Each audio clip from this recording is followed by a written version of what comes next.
Healing in private. The journey they won't see but will feel.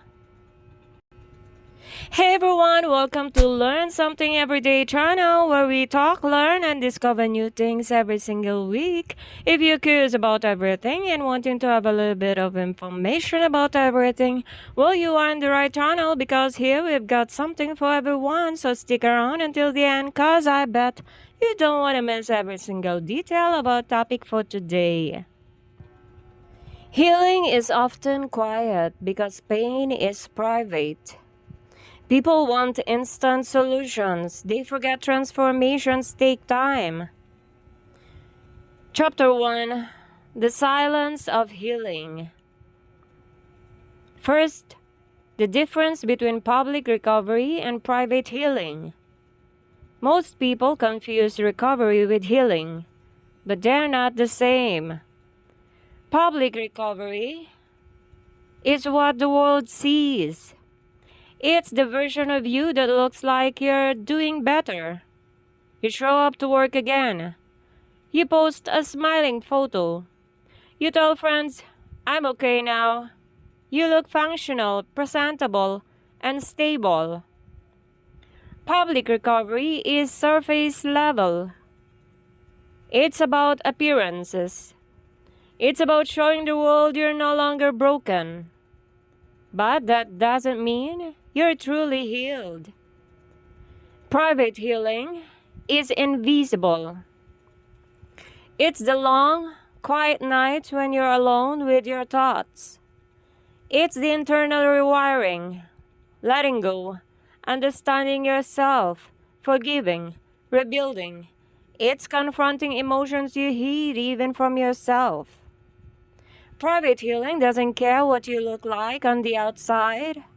It doesn't care about timing, perfection, or expectations.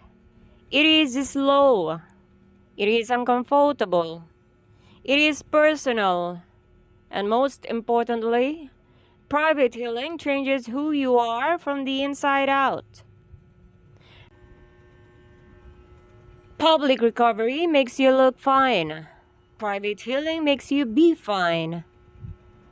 Second, why society pressures you to perform recovery. Today, people feel a strange pressure to prove they're healing, even when they're not. Why? First, social media culture. Online, everyone presents a highlight reel. I'm glowing now. Healing era activated. New me. People start treating recovery like a content. Something to show. Something to update. Something to announce. You feel like you must look strong, positive, and composed, even when you're hurting. Second, people don't know how to handle your pain. Society is uncomfortable with real emotions. When you're sad, grieving, lost, or hurting, they rush to say, move on. Just be positive. It's been long enough.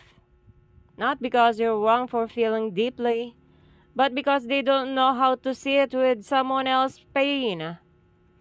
So they push you to look okay, so they can feel comfortable again. Third, the fear of being judged. Many people hide their struggles because they fear being seen as weak, being pitied, being talked about, being misunderstood. So instead of healing, they perform strength. Fourth, modern productivity culture. We live in a world that worships productivity. If you stop, pause, rest, or break down, you're labeled lazy, unmotivated, dramatic, falling behind. So instead of taking time to heal, people rush to look fine, so they won't disappoint anyone. But here's the truth. Real healing cannot be rushed, and it cannot be performed. Third, stories of those who healed quietly. Quiet healing for emotional trauma. Sarah, after leaving a toxic relationship, didn't post quotes about strength or show herself at the gym. Instead, she spent months learning to trust herself again. She stopped arguing, stopped explaining her pain, stopped seeking validation. She journaled, she cried, she rebuilt her self-worth slowly. To others, it looked like nothing was happening. But internally, she was reclaiming her identity piece by piece. One day, she simply showed up in her own life different, calmer, wiser, stronger. People couldn't explain it, but they felt it. That's private healing. Quiet healing from loss. Marco lost someone he loved deeply. Instead of letting everyone monitor his grief, he stepped away. No dramatic announcements, no motivational speeches, no inspirational "I'm learning to move on" posts. Instead, he learned how to live in silence again. He took long walks alone. He visited places that reminded him of that person. He let the sadness wash over him without running. He wasn't over it in a month. He wasn't smiling for the internet. He was simply learning to carry the loss with grace. And one day, he returned, gentler, softer, more appreciative of life. The world didn't see his healing, but they felt his change. Quiet healing from burnout. Lena burned out from work so badly that she felt numb. Instead of forcing herself to be productive again, she disappeared from her routine. She didn't brag about her break. She didn't start a new project. She didn't pretend to be thriving. She slept more. She reduced her commitments. She reconnected with hobbies she forgot she loved. She stopped chasing achievement and started listening to her body. 3 months later, she came back with clarity, energy, and peace. People noticed she wasn't irritated anymore. She wasn't stressed. She had boundaries. They didn't watch her heal. They only felt the outcome of her healing. Public recovery is external. Private healing is internal. Society pressures you to look healed because people fear discomfort, judgment, and vulnerability. The most powerful transformations happen quietly, in the shadows, in the pauses, in the silence.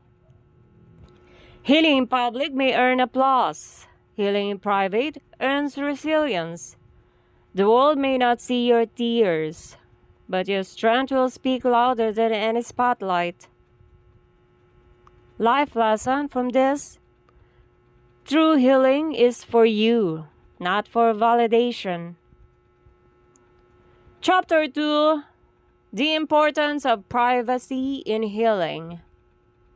Healing is a deeply personal journey, one that unfolds not on stage, not in front of an audience, not under the pressure of expectations, but in quiet, intimate spaces where honesty can exist without fear.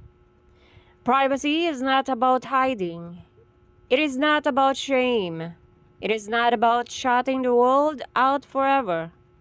Privacy in healing is about creating enough space for your heart, your mind, and your spirit to rebuild themselves without interruptions, without comparison, and without judgment. Because the truth is simple. Your pain is yours. Your healing is yours. Your rebuilding is yours. And for something this delicate, this fragile, this important, privacy becomes a form of self-protection. In this chapter, we explore why healing in private isn't just beneficial, it's essential. First, privacy gives you space to feel without filter. In a world where every thought can be shared, every moment can be posted, and every emotion can be turned into content, privacy gives you something priceless. A place where you can truly feel. Healing requires space where you don't have to perform strength, hide sadness, or shape your feelings into something that will make sense to others. When you keep your healing private, you allow yourself to cry without wondering who will see it, break down without preparing explanations, admit fears without worrying about being judged, sit in silence without needing to justify why. Most people never heal because they're busy managing people's reactions to their pain. They edit their vulnerability so no one misunderstands it, sugarcoat their struggle so they won't look weak, and hide the depth of their wounds so no one feels uncomfortable. Privacy becomes your sanctuary, a space where you can stop shrinking your emotions and finally let them breathe. Because healing can only begin when you stop censoring what you truly feel. Second, privacy protects you from outside noise. The moment you open up about your healing journey, you also open the door to opinions, advice you didn't ask for, criticism, toxic positivity, comparison, pressure to get better faster. Even those who care about you may unintentionally make things worse. Don't think about it too much. You're strong, you'll get over it. You should try this. Just move on already. Their intentions may be good, but their words can be heavy. When you're already fragile, the last thing you need is more noise. And when everyone feels entitled to comment on your healing, you start healing for them, not for you. Privacy eliminates the noise and leaves you with silence, and silence is where clarity grows. It is in quiet spaces that you can finally hear your own voice, the one that knows what you need, what you feel, and what direction your life is trying to pull you toward. Third, privacy protects you from performing healing instead of living it. In today's world, healing has become a performance. Something people are expected to present beautifully. The moment you share that you're healing, you may feel pressure to look like you're improving. Stay positive even when you're not. Give people updates. Slow progress. Act strong. Avoid disappointing anyone who thinks you're better now. And when healing becomes something you perform, it stops being something you experience. Private healing frees you from the weight of expectations. There are no spectators waiting to evaluate your progress. There are no eyes watching your next step. There is no pressure to bounce back before you're ready. Healing becomes honest, raw, real, authentic. You're no longer trying to convince anyone that you're okay. You're simply working toward actually being okay. Fourth, privacy helps you break patterns without explaining yourself. When you begin healing, your behavior changes. You set boundaries you never set before. You walk away from things that drain you. You stop entertaining certain people. You say no more often. You choose peace over chaos. But when other people are watching, they demand explanations. Why are you being distant? You've changed. You're acting weird. Why don't you want to hang out anymore? Why did I do wrong? They take your healing personally. They make your growth about them. And suddenly, instead of focusing on what you need, you're busy managing their emotions. Private healing prevents this. You don't owe anyone explanation for choosing yourself. You don't have to defend your boundaries. You don't have to justify your silence. You don't have to convince people that you're allowed to grow. Privacy gives you permission to shift without interruption, to evolve without apology, to detach without debate. Fifth, privacy keeps your energy from being drained by the wrong people. Not everyone deserves access to your vulnerable moments. Some people will use your pain against you. Some will gossip. Some will minimize it. Some will manipulate it. Some will pretend to be comforting just to feel superior. And some simply won't care enough to support you the way you need. Healing requires energy, and the wrong people drain it faster than anything else. When you heal privately, you choose who has access to you. You give your energy only to relationships that feel safe. You protect your heart from unnecessary wounds. Remember, healing is not just about fixing what hurt you. It's also about protecting yourself from what might hurt you next. Sixth, privacy helps you rebuild identity without being pushed into the old one. Every time you change, there will always be people who want you to remain who you used to be, because it made them comfortable.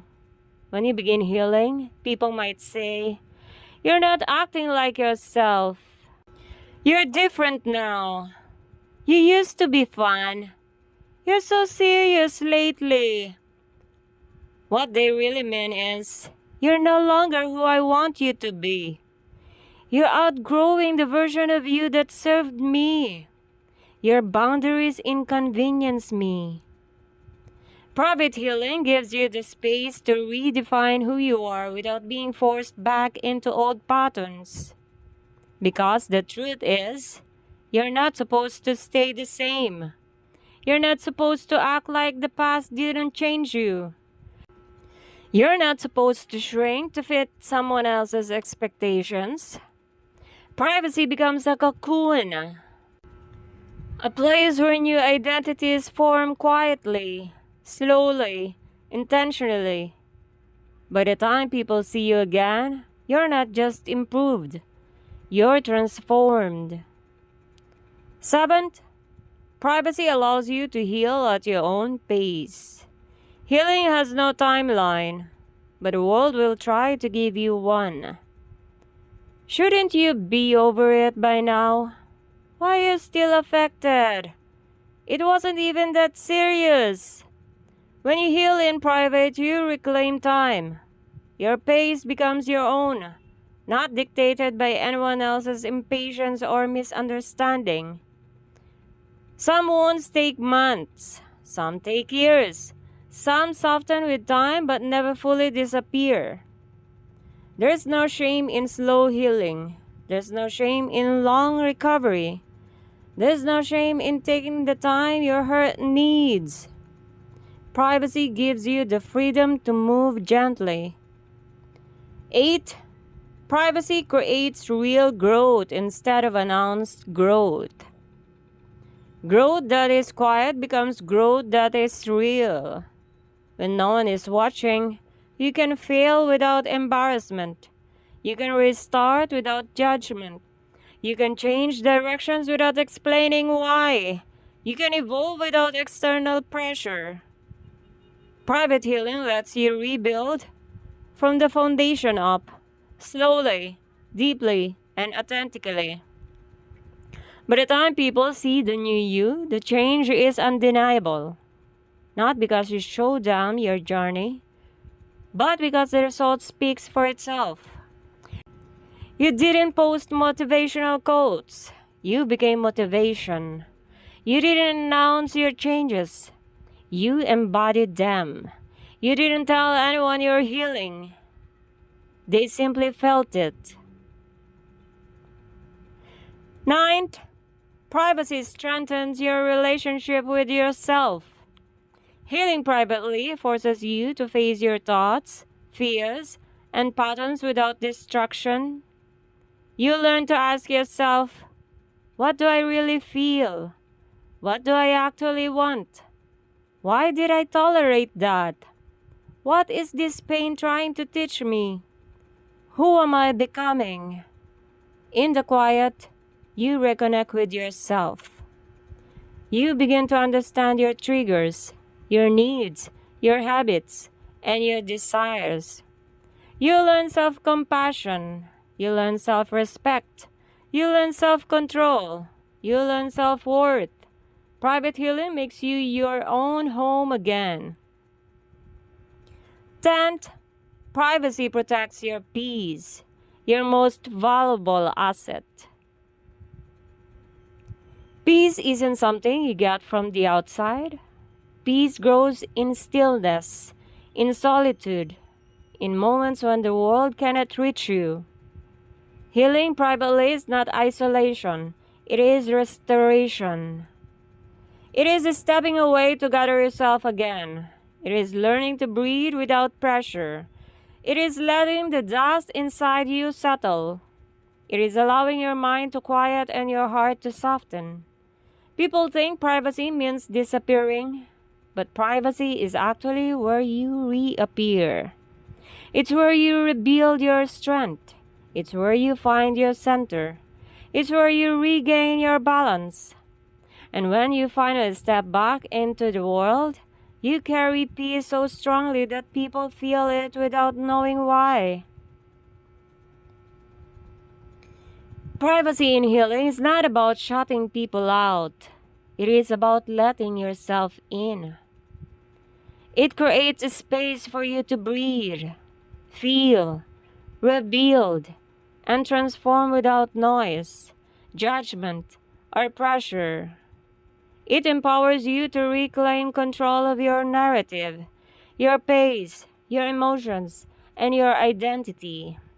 And when you heal privately, the world won't see the process, but they will feel the new you.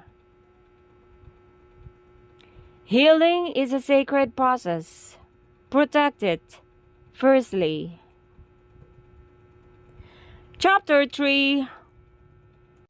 But before we continue, if you haven't hit the subscribe and the like button, please do so as it will help our channel grow and continue doing informative videos like this.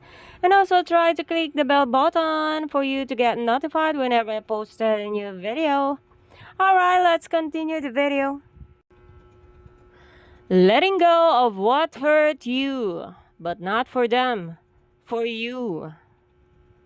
Healing in private doesn't just mean removing yourself from noise, opinions, or expectations.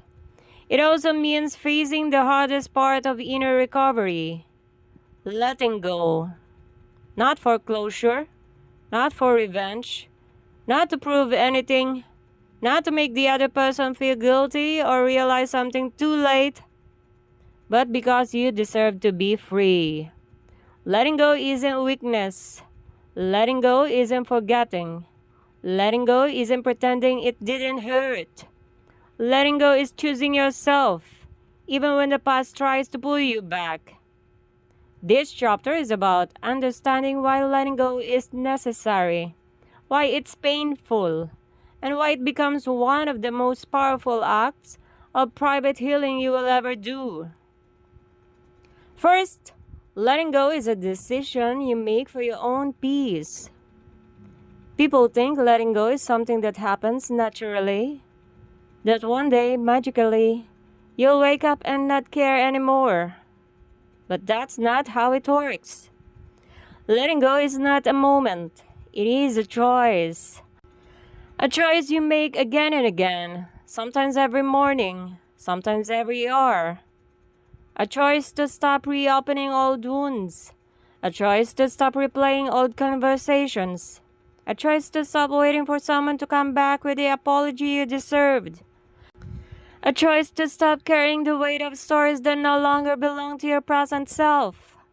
Letting go is an internal process. I will not keep hurting myself with memories that I had no control over. I will not let someone's absence define my worth. I will not stay chained to what broke me. It is not for them. It is for your own freedom. Second, letting go doesn't happen all at once. It happens in layers. You don't let go in one big moment of clarity. You let go in pieces. The first time you don't check their profile. The first time their name doesn't trigger anxiety. The first time you sleep peacefully. The first time your heart doesn't ache in the morning. The first time you catch yourself laughing again. The first time you realize you're thinking more about your future than your past. Letting go is slow. It is quiet. It is subtle. It's not dramatic. It's not cinematic. It's not a sudden awakening. It's the kind of change you only notice months later when you look back and say, I didn't even realize when it stopped hurting this much. That is the beauty of private healing. Nothing looks like progress from the outside, but inside, worlds are shifting. Third, you don't let go of the person. You let go of the story you created. Most of the pain doesn't come from the loss of the person. It comes from the loss of the future you imagined, the conversations you never got to have,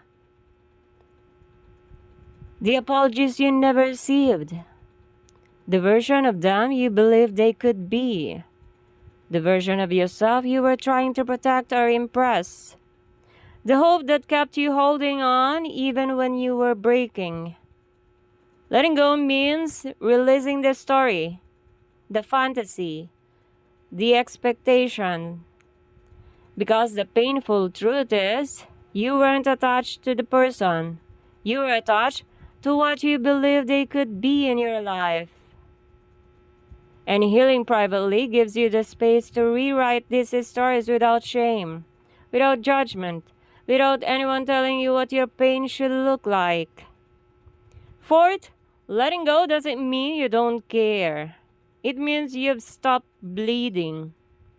Some people believe letting go is cold, heartless, or dismissive. But letting go isn't the absence of care.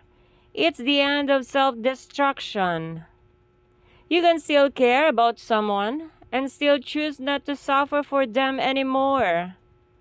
You can still love someone and still recognize they're not meant to stay. You can still remember someone without wanting them back. You're not heartless for letting go. You're healing. And healing sometimes means you stop picking at wounds just because they remind you of someone. Fifth, letting go hurts because you're losing comfort, not just a person. Even pain can be familiar. Even chaos can feel like home. Even unhealthy relationships create routines that heart grows attached to. This is why letting go feels like withdrawal. You're breaking psychological patterns, the need for validation, the habit of checking in, the hope of reconciliation, the emotional dependence on their attention, the comfort of routine communication, the longing you kept feeding every day. Letting go is painful because you're stepping into the unknown. You're rebuilding a life without the emotional anchors you once relied on, even if those anchors were dragging you underwater. Private healing gives you the courage to see it without discomfort, without the pressure to pretend you're fine. No performative recovery. No fake smiles. No forced confidence. Just quiet, raw rebuilding. Sixth, you let go when you finally realize you don't need closure from them. Closure is a trap, a fantasy, a delayed waiting room that keeps you stuck. Most people never receive closure because the person who hurt them doesn't understand the damage, doesn't want to face what they did, has already moved on, can't give what they never possessed emotionally, or simply doesn't care enough to take responsibility. So you end up waiting for words that will never be said. But the truth is, healing doesn't require their explanation. Healing requires your acceptance. The moment you understand that closure comes from clarity, not conversation, you set yourself free. Private healing empowers you to give yourself the closure you need. I deserve better. It wasn't my fault. I won't carry this anymore. I release what I cannot change. This is the closure you own. The kind that doesn't depend on another person. Seventh, letting go doesn't erase the past. It removes its power. People fear letting go because they think it means forgetting. But letting go doesn't erase your memories. It simply disconnects them from your present suffering.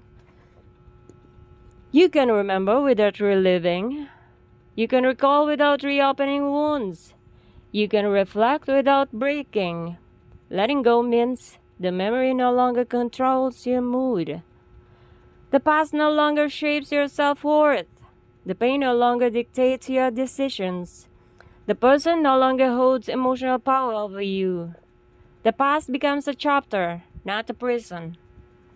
And in private healing, you'll learn how to close chapters without showcasing every page. 8. Letting go makes space for new things to enter your life. You cannot receive new blessings if your hands are full of old pain. When you hold on to people who hurt you, your hurt stays closed. Your energy stays blocked. Your opportunities stay limited. Your patterns stay repeated. Your confidence stays low. Your future stays tied to your past. But letting go frees space. Space for new love. Space for new friendships. Space for new self-worth. Space for new dreams. Space for new peace. Letting go is not the end. It is preparation. Sometimes the universe removes people not to hurt you, but to clear space for better things. And private healing teaches you how to make that space intentionally. 9th, you don't need an audience to let go. You need honesty. Healing is not about telling the world, "Look, I'm moving on." Healing is about whispering to yourself in the quiet of your room, "I'm ready to stop hurting." Letting go doesn't require telling them. It doesn't require proving anything. It doesn't require announcing your growth. Letting go is an internal shift, a silent decision, a private transformation. And it is felt, not seen. People will notice your peace. They will notice your improved energy. They will notice you're no longer triggered by what once destroyed you. They won't see the nights you cried. They won't see the breakdowns. They won't see the silent battles. But they will feel the change. 10th, the private act of letting go creates a public transformation. Healing in private means your transformation will show up in unexpected ways. You look lighter. You speak calmer. You choose better. You set stronger boundaries. You stop tolerating disrespect. You glow quietly but unmistakably. People won't know what happened. They won't know the nights you had to hold yourself together. They won't know the mental battles you fought alone. They won't know the emotional storms you survived. But they will feel that something in you has changed. You let go. You freed yourself. You reclaimed your power. And even though the world didn't see you heal, they will feel the healed version you. Letting go is the inner victory no one applauds, but everyone eventually sees. It is the quiet decision to stop caring what was killing you. It is the private shift that breaks generational patterns. It is the emotional release that gives you back your strength. It is the act of choosing peace, choosing freedom, choosing yourself. You let go not because the past no longer matters, but because you matter more now. And that is the essence of healing in private. Become someone the past can no longer hurt. Even if no one saw how hard you fought to reach this moment. Chapter 4: Embracing the emotions nobody sees. Emotions are often messy, uncomfortable, and private. Crying, anger, grief, and fear are all part of the process. Nobody sees the nights you cry yourself to sleep. Nobody sees the mornings you drag yourself out of bed. Nobody sees the trembling, the doubt, the despair. But every tear, every struggle shapes the strength you carry tomorrow. Allow yourself to feel without judgment. Avoid numbing emotions with distraction. Understand that the invisible struggle builds resilience. Healing is often described as a journey, a path, a climb, a process. But what most people don't understand is this. The deepest parts of healing happen in silence, in secrecy, and inside emotions that no one else ever witnesses. You can tell the world, "I'm healing," but the world will never truly see what the healing demands from you emotionally. They see the after effect, the calm after the storm. They don't see the hurricane that reshaped you from the inside. This chapter explores those hidden emotions, the ones you don't share, the ones you carry, the ones you face at 2 a.m., the ones that transform you quietly. First, the inner world nobody knows you're navigating. Most people imagine healing as a straight line: hurt, process, move forward, and recover. But inside, healing feels nothing like that. Healing is a private territory. It happens in the quietest, most vulnerable corners of your heart. And because no one sees what you feel, you often end up carrying this emotional world alone. The emotions inside you can be contradictory. You feel fragile, yet you still function. You feel hurt, yet you keep moving. You feel lonely, yet you avoid people. You feel confused, yet you know exactly what you want. You feel hopeful, yet you cry unexpectedly. You feel angry, yet you don't want to confront anyone. You feel proud of your progress, yet you also feel behind. This is why healing is so misunderstood. The world assumes you're okay because you look okay, but inside you may be holding back tears, replaying painful memories, questioning your worth, battling shame, regulating sudden emotional waves, talking yourself out of overthinking, rebuilding your self-esteem from scratch. Nobody sees this inner storm, but you live in it. And that alone makes your healing journey courageous. Second, the hidden emotional battles you fight alone. Even when people know you're going through something, they rarely understand the depth of your emotional reality. Because emotional battles don't make noise.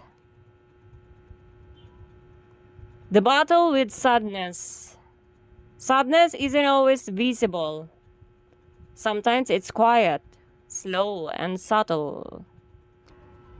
It shows up when you look at something that once made you happy and you feel nothing. It shows up when you wake up with a heavy chest for no clear reason. It shows up in the form of emotional exhaustion, tiredness from carrying memories too heavy to lift. This sadness is invisible to others, but exhausting to you. The battle with fear. Fear becomes louder when you're healing privately. You fear being hurt again, trusting the wrong person, repeating the same mistakes, losing yourself, never fully recovering, opening your heart again. This fear doesn't show up in your words. It lives quietly in your choices. The battle with anger. Anger isn't always explosive. Sometimes it's silent and internal. This anger whispers, I didn't deserve that. Why did they treat me that way? How did I let that happen? But instead of expressing it, you hold it in. And that internal anger becomes part of the emotional weight you carry alone. The battle with shame. Shame is one of the most private emotions. You feel ashamed about staying longer than you should have, ignoring red flags, being vulnerable to the wrong person, not walking away sooner, trusting too easily, breaking down privately. Shame convinces you that you can't talk about these things. So you tuck them inside yourself, imagining that silence will keep you safe. The battle with overthinking. Overthinking is the soundtrack of private healing. Your mind becomes loud. What if? Why me? Should I have done something different? Was it my fault? Am I healing the right way? People don't see this. They only see the calm face you wear while your mind runs marathon. Why these emotions are hidden? There are many reasons why people keep their deepest emotions private. First, fear of being misunderstood. You probably tried opening up before, but people responded with glitches. Just move on. You're strong. You'll be fine. These words are well-meaning but minimizing. So you learn to keep your emotions to yourself. Second, fear of judgment. You don't want anyone to think you're weak, dramatic, or emotionally unstable, especially if you've always been the strong one. Third, emotional exhaustion. Explaining your inner world feels tiring. You'd rather deal with it alone than narrate the pain again and again.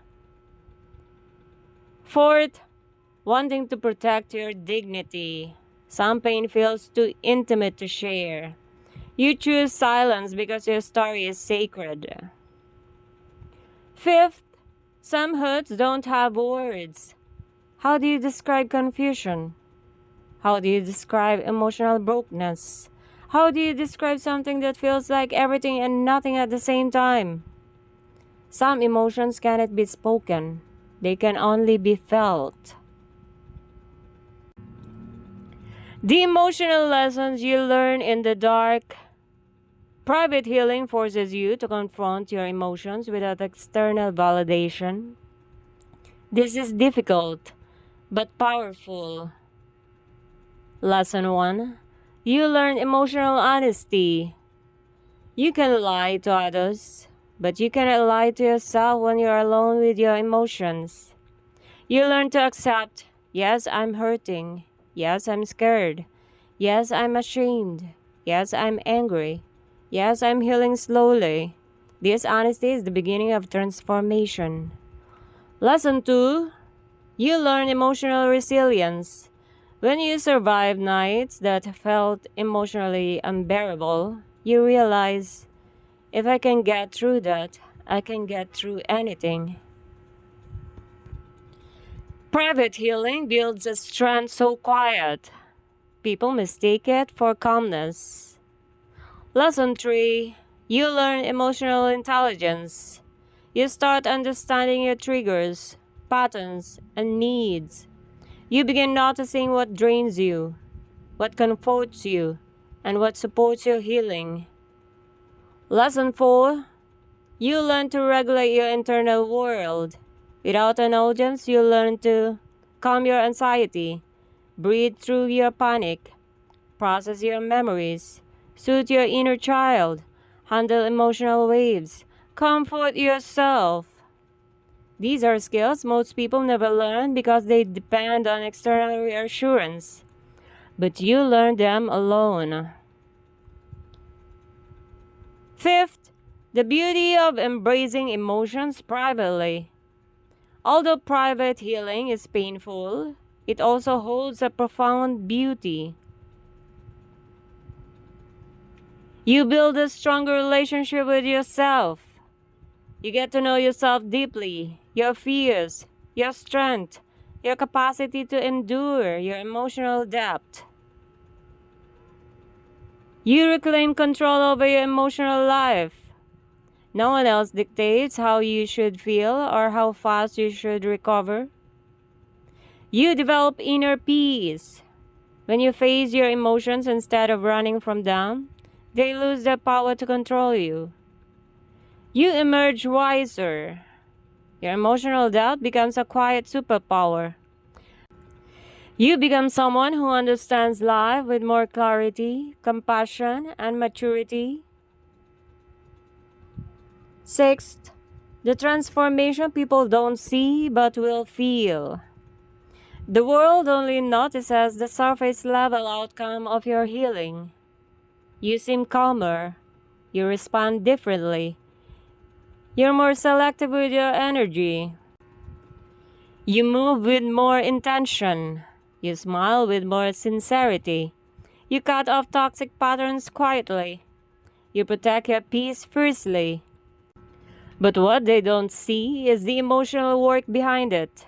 They don't see the nights you cried, the mornings you forced yourself to get up, the emotional triggers you fought through, the memories you processed alone, the boundaries you struggled to set, the guilt you had to release, the courage it took to choose yourself again. They won't see your emotional battles, but they will feel the strength they produced. Healing in private means embracing emotions you've never shown anyone else. It means sitting with your sadness, anger, fear, guilt, confusion, and loneliness without being embarrassed by them. These emotions do not make you weak.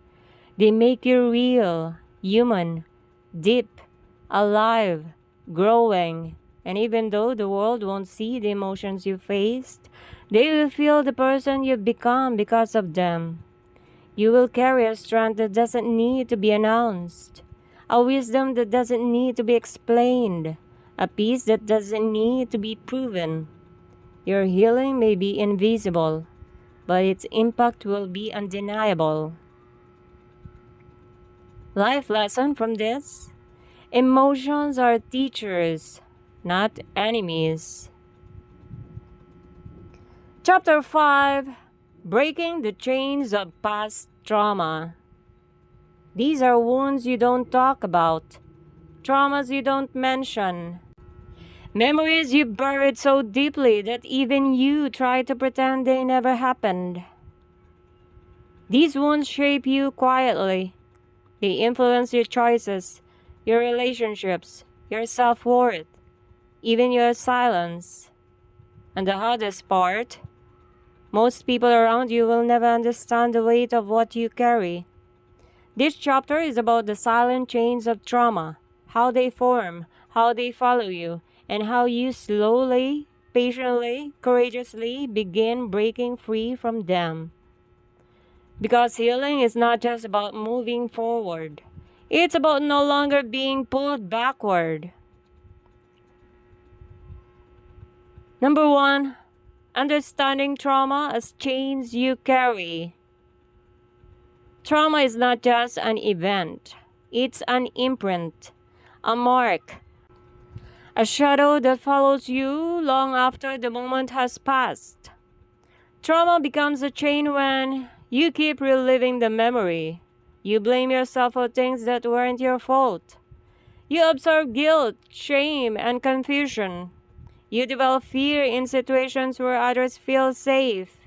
You react emotionally before you have time to logically understand why. Your body remembers what your mind is trying to forget. Trauma doesn't just follow you, it reshapes you. And yet, you look normal from the outside. You work, you talk, you laugh, you function. People assume you're okay because trauma is invisible. But inside, you might be carrying chains so heavy that even breathing feels like effort. Number 2, why trauma stays hidden.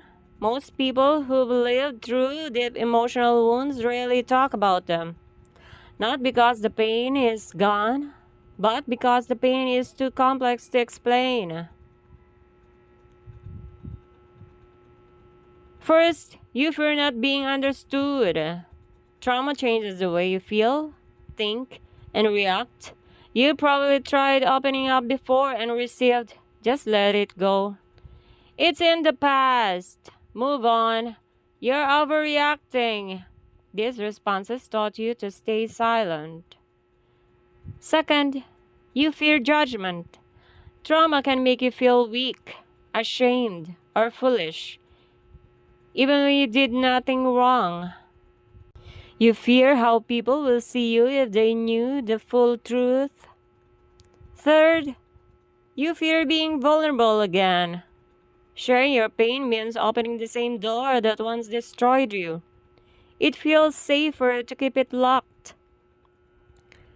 Fourth, you don't have the language for your trauma. Some pain can't be explained. Some wounds don't translate into words. So you keep them inside. How trauma shapes your behavior.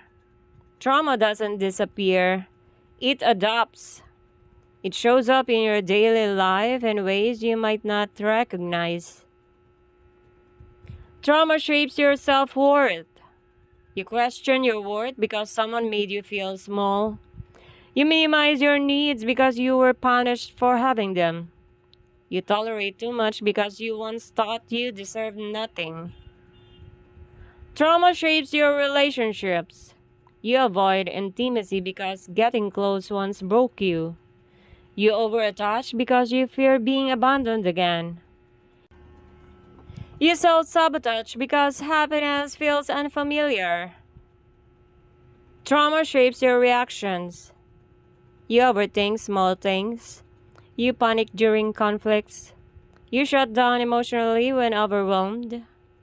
You replay past mistakes obsessively. People see your reactions but don't understand the origin. Trauma shapes your beliefs. You believe love must be earned. Safety is temporary. Happiness can be taken away. Trust is dangerous. Being strong means never showing pain. These beliefs are not your fault. They are survival mechanisms. The silent ways trauma controls your life. Trauma whispers to you subconsciously. Don't trust. Don't hope. Don't try. Don't get attached. Don't speak. Don't feel. It convinces you that the world is unsafe and that you must remain guarded, even when the danger is gone. It shows up as self-doubt, emotional numbness, perfectionism, people-pleasing, avoiding conflict, staying in toxic situations because they feel familiar, pushing away good people because they feel unfamiliar. You don't choose these patterns. Your trauma does. Breaking the chains. The quiet, invisible work. Healing from trauma doesn't start with moving on. It begins with acknowledging what broke you, and it happens in private, long before the world sees the change. First, you break the chain the moment you stop pretending you're not hurting. Honesty with yourself is the first step. Admitting the truth frees you from denial. You break the chain when you stop blaming yourself. You didn't deserve the pain. You didn't cause what happened. You weren't responsible for someone else's cruelty. Letting go of self-blame is liberation. You break the chain when you learn your triggers. Instead of being controlled by emotional reactions, you begin recognizing patterns. This situation reminds me of the past. This comment hit an old wound. This fear is not from now. It's from then. Awareness dissolves confusion. You break the chain when you create boundaries. Not everyone deserves access to you. Not everyone gets to speak into your life. Not everyone is allowed to repeat the harm. Boundaries are self-protection, not selfishness. You break the chain when you allow yourself to feel. You cry, you grieve, you remember, you process. You allow emotions to flow instead of suppressing them. Feeling is healing. Sixth, the painful but powerful rebirth. Breaking trauma bonds is painful because you're not just losing people or memories. You're losing versions of yourself that only existed in survival mode. Healing means letting go of old identities, releasing familiar pain, choosing peace over chaos, choosing yourself over patterns, choosing the unknown over the familiar, choosing to live instead of just survive. That transition hurts. It feels like losing a part of yourself. But you're not losing yourself. You're losing your wounds. Seventh, what people see versus what they'll never know. People will see you becoming calmer, you choosing peace, you distancing from toxicity, you becoming more selective, you setting boundaries, you speaking more confidently, you no longer reacting emotionally to old triggers. They will admire your transformation, but they will never know the nights you cried alone, the memories that haunted you, the fear you fought, the confusion you lived with, the guilt you had to release, the versions of yourself you had to bury, the courage it took to break the cycle. Your healing is private but powerful, invisible but real. 8. The moment you realize the chain is breaking, it doesn't happen in a dramatic moment. It happens subtly. When something that once triggered you no longer affects you. When you say no without feeling guilty. When you choose people who treat you well. When peace feels more comfortable than chaos. When your past no longer defines your present. When you stop explaining yourself. When you forgive yourself for everything you didn't know before. That is when you'll realize you're not who hurt you. You're who survived. And now, you are who is rising. Final message of this chapter. Breaking the chains of trauma is not loud, public, or celebrated. It is quiet, private, personal, invisible. But it is the most important work of your life because breaking trauma chains means reclaiming your identity, rewriting your beliefs, rebuilding your self worth, restoring your emotional safety, relearning love, freeing your future from your past. And even though the world will never see the battles you fought, they will feel the strength in the person you become. Your trauma shaped you, but your healing will define you. Healing doesn't erase the past, it reshapes your relationship with it. You may never tell anyone about the abuse you endured, the heartbreak that shook your soul, the betrayal that made you question humanity. But your quiet confrontation with it changes everything. Confront your past privately to reclaim your present power. Chapter 6: The Power of Consistency in Healing. Consistency in healing is like water on stone, drop by drop, day by day. The pain erodes and strength emerges. Nobody may notice, but your energy shifts, your mindset transforms, and your soul becomes lighter. Consistency, a simple word, yet one of the hardest things to practice, especially when your heart is tired, your mind is overwhelmed, and your soul is still piecing itself back together. In this chapter, we explore a truth many people forget. Healing doesn't happen in the breakthrough moments alone. More often, it happens in the quiet, unnoticed choices. Those small, repetitive actions that nobody claps for, nobody sees, and nobody celebrates except you. This chapter is about those choices. This chapter is about the quiet discipline that carries you forward even when motivation fades. This chapter is about the power of consistency in healing, why it matters, what it changes, and how it transforms you into someone stronger, wiser, and more whole than the person you were before your wounds. Section 1: Healing is not dramatic, it's disciplined. Most people imagine healing as a sudden awakening, a single moment where everything becomes clear, but in reality, healing is repetitive, it is slow, it is ordinary.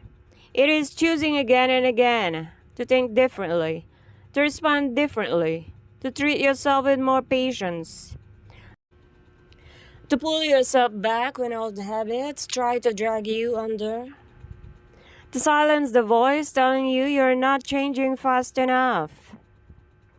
Consistency is the quiet force that makes your inner world shift. Because the truth is, you don't rise because of one big moment. You rise because of 1,000 small decisions you make when no one is watching. People see transformation, but they don't see the hours you spend checking yourself, comforting yourself, relearning yourself. They see the glow, but they never see the discipline. Section 2: The Science of Small Steps. Why consistency works. Healing is not magic, it's biology. Your brain literally rewires itself through repetition. Every time you choose a healthier reaction, a healthier thought, or a healthier boundary, you are creating new neural pathways. Every repeated choice is like carving a new road. Every consistent action is like strengthening a muscle. Let's break it down. First, repetition rewires the mind. If for years you reacted with fear, anger, avoidance, or self-blame, those pathways became strong. Consistency creates new pathways, ones that say, I deserve peace. I can slow down. I do not need to chase what hurts me. I can respond with clarity rather than panic. Second, small actions regulate your nervous system. Healing isn't just emotional, it's physical.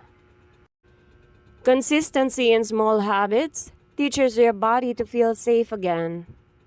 A few minutes of grounding per day, deep breathing, stretching, journaling, or just being present is enough to remind your nervous system you are not in danger anymore. Third, tiny victories build confidence. Healing feels overwhelming when you look at the whole mountain. Consistency breaks that mountain into steps you can actually climb. A little progress every day builds a quiet confidence inside you. The kind of confidence that doesn't need validation because it grew from discipline, not attention. Section 3, the long, boring part of healing that no one talks about. There is a part of healing that is almost uncomfortable to admit. It gets boring. The new habits start feeling repetitive. The progress becomes harder to see. Your old patterns whisper, just go back, it's easier. And this is the phase where most people give up, not because they're weak, but because they mistake stability for stagnation. In the early part of healing, everything feels emotional and intense. But eventually things calm down, and when the chaos stops, you might feel confused. Why does healing suddenly feel so empty? Am I doing something wrong? Why don't I feel motivated anymore? You're not doing anything wrong. You've simply reached the stage where consistency matters more than emotion. Healing becomes a commitment, not a feeling. You show up not because you feel inspired, but because you know stability requires maintenance. That's where real growth happens. Section 4, consistency in healing looks different for everyone. Your version of consistency may not look like anyone else's, and it shouldn't. You are healing from different wounds, at a different pace, with a different history, and a different emotional capacity. Here are gentle reminders. First, your consistency doesn't need to be intense. It just needs to be steady. A few minutes of peace can be more powerful than an hour of forced effort. Second, your consistency may look invisible to others. Just because people can see your progress doesn't mean it's not real. Third, your consistency may involve rest. Resting is not quitting. Sometimes rest is the healing. Fourth, your consistency may change over time. What helped you survive may not help you grow. And what helps you grow may not be what helped you begin. Allow your routines to evolve. Allow your healing to adjust to the version of you that's emerging. Section 5, how consistency protects you from old wounds. Here is a truth many people only realize when they sleep. When life gets hard, you don't rise to the level of your goals, you fall to the level of your habits. Meaning, if your habits are rooted in pain, you always fall back into pain. If your habits are rooted in healing, you will fall back into healing. Consistency becomes your safety net. It protects you from old versions of yourself. It prevents old relationships, old triggers, and old patterns from pulling you back into a state of pain that you've already outgrown. Consistency is the quiet shield you build over time. Section 6, the moments you don't want to show up anyway. There will be days where you feel unmotivated, emotional, exhausted, discouraged, disappointed in yourself, unsure if you're improving. These are the days that matter the most. Not the easy days, not the peaceful days, not the days when healing feels aesthetic and beautiful.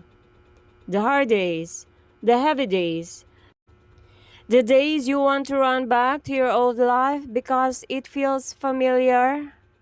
Those days carry the most growth because showing up when you don't want to is the proof that you're changing. That is consistency. Consistency is not perfection. It is not about never sleeping. It is not about forcing yourself to be emotionally strong. It is about returning yourself over and over again. Section 7. What consistency looks like in real life. Let's paint a picture of what consistency in healing actually looks like, so you can recognize your own progress. Number 1. You pause before reacting. Even a 2-second pause means your mind is learning control. Number 2. You don't chase what hurt you anymore. That's emotional maturity, not coldness. 3. You repeat healthy habits even when you don't feel like it. This is discipline forming. 4th, you give yourself grace during setbacks. Instead of self-punishment, you practice understanding. Number 5, you choose peace even when chaos tempts you. This is evidence that your nervous system is healing. 6, you stay committed to becoming better, not perfect. Consistency is about direction, not speed. Every small step is a victory. Every tiny decision is healing. Every quiet improvement matters. Section 8. The transformation they will feel but won't see. People rarely see the hours of inner work you've done. They won't know how many nights you cried, or how many times you forgive yourself, or how often you fought old patterns in silence. But eventually, they will feel the difference. They will notice your calm. They will notice your confidence. They will notice your boundaries. They will notice your emotional maturity. They will notice you're no longer breaking the places where you used to shatter. Your transformation won't be loud. Your consistency will speak for you. Healing in private means your growth becomes something people sense, not something you need to announce. And that's the beauty of consistency. It changes your energy before it changes your life. Section 9. The future you is built by the consistent you. Think of the future version of you, the one who is grounded, peaceful, wise, emotionally stable, self-loving, unshakable, and genuinely happy. That version of you doesn't appear out of nowhere. They are being built right now, in every small consistent moment. The future will thank you for every boundary you set, every time you chose peace, every time you walked away, every morning you tried again, every day you showed up despite being tired, every unhealthy pattern you fought to unlearn. Your future self is rooting for you, cheering for you, and waiting for you. And consistency is the bridge between who you are now and who you are becoming. Final reminder, keep going. Consistency doesn't need to be perfect. What matters is you don't stop. You can rest. You can adjust. You can slow down. You can even fall. Just promise yourself you will rise again. Healing in private means understanding this truth. No one will see every step of your journey, but everyone will feel the result of your persistence. Your consistency is building a version of you that's stronger, calmer, and more loving than you've ever been. Keep going. You're healing, even on the days it doesn't feel like it. You are becoming, you are rising, you are transforming. And one day you'll look back and thank yourself for every quiet step you took that nobody saw. Because now, they will feel it. Healing is earned slowly, in private, and the rewards are permanent. Chapter 7: Letting go of toxic relationships silently. Letting go. Two words that carry the weight of 1,000 emotions: fear, confusion, relief, guilt, and sometimes a quiet kind of freedom that arrives long after the noise has settled. In this chapter, we dive into one of the most transformative parts of healing: releasing the relationships, connections, and attachments that are slowly draining you.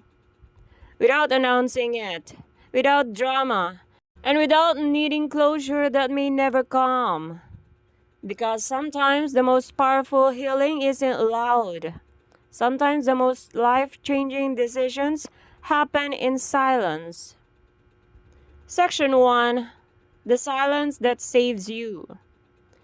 There comes a point when you stop explaining yourself. You stop justifying why you're hurt. You stop overextending.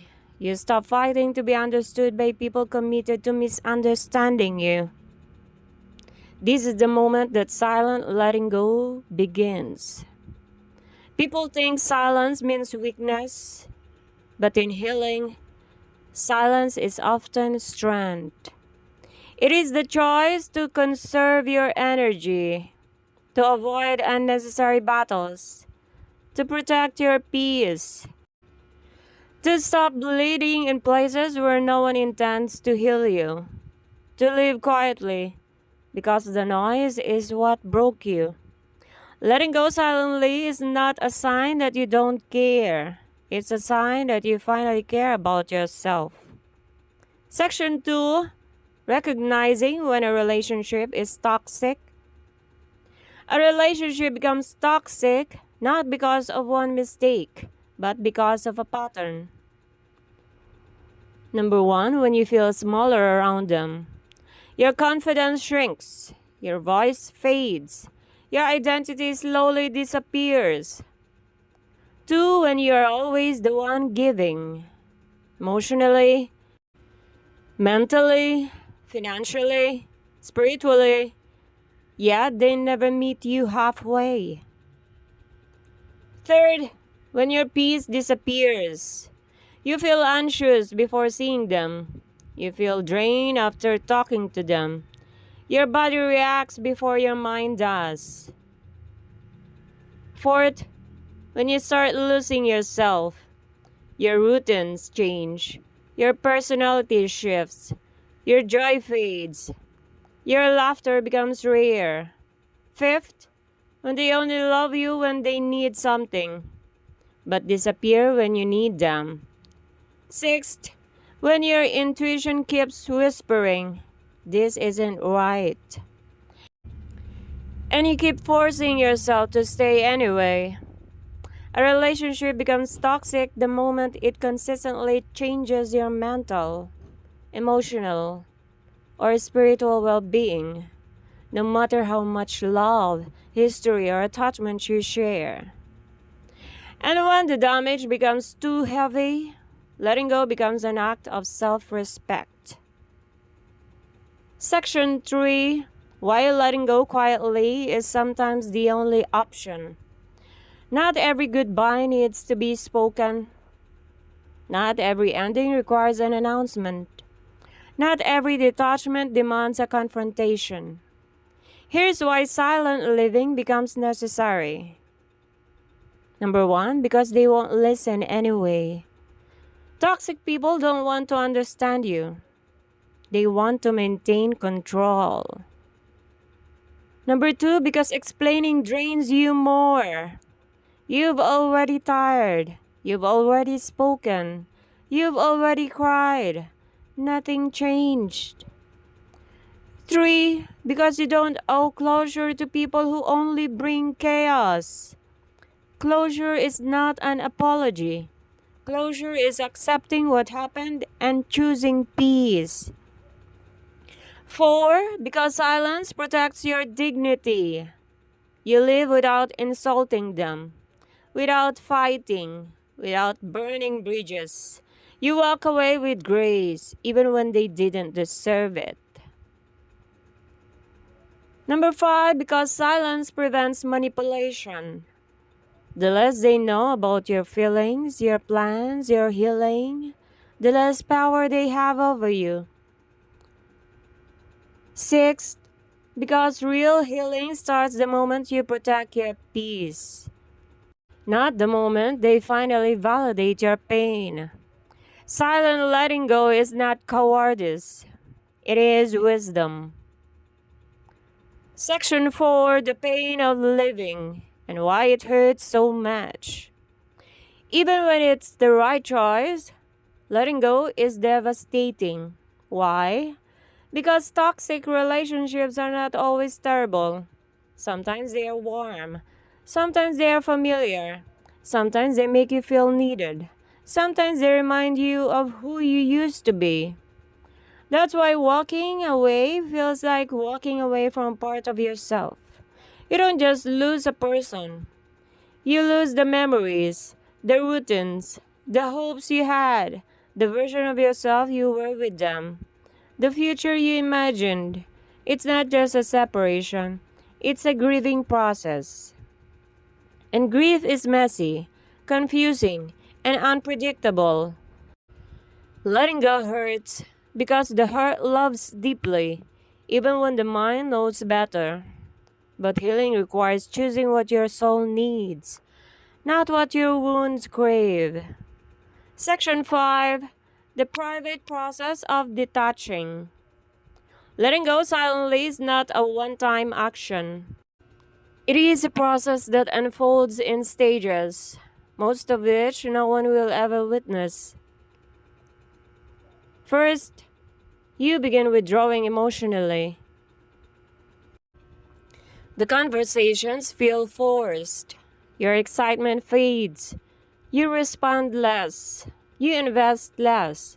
It's the quiet beginning of the end. Second, you stop over-explaining yourself. You speak calmly. You no longer defend what shouldn't need defending. You stop trying to prove your worth. Third, you start observing instead of reacting. You notice their patterns. You see the manipulation. You recognize your exhaustion. Awareness becomes your strength. Fourth, you limit your availability. You stop running to them immediately. You stop prioritizing them over yourself. You finally realize your time is valuable. Fifth, you mentally prepare for the distance. You imagine life without their presence. You feel the fear but also the relief. You begin to breathe again. Sixth, you detach quietly. No anger, no dramatic goodbye, no long messages. You simply stop giving them access to hurt you. And most people won't even notice until the distance becomes undeniable. That is the beauty and the tragedy of silent letting go. Section 6, when they notice your silence. Eventually, they will notice. Some sooner, some much later. And their reactions will reveal everything. Some will guilt trip you.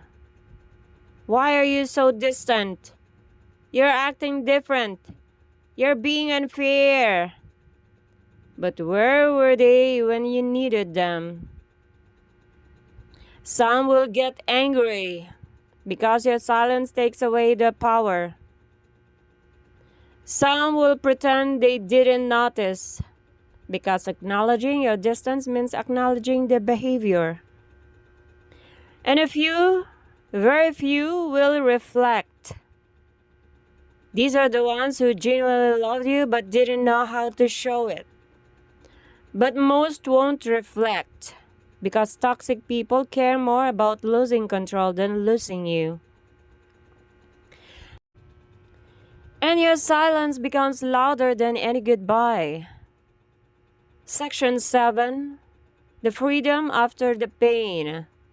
Letting go silently is painful, but it creates a space in your life that feels like peace, returning after a long storm. You begin to feel lighter, like you've been carrying a weight for years and finally put it down. Clearer. Your thoughts are no longer clouded by confusion and emotional exhaustion. More peaceful. Your mind stops replaying old arguments, old hurts, old conversations. More yourself. Your personality returns. Your laughter returns. Your joy returns. More empowered. You realize you were strong enough to leave what was breaking you. And slowly, almost quietly, you begin to heal. Section 8. The guilt you must release. Even after doing the right thing, guilt will visit you. You may ask yourself, was I too harsh? Did I give too soon? What if they change? Did I owe them one more chance? Here's the truth. You're not obligated to destroy yourself for the sake of loyalty. You're not responsible for fixing people who refuse to fix themselves. You're not selfish for choosing peace over chaos. You're not a bad person because you protected your heart.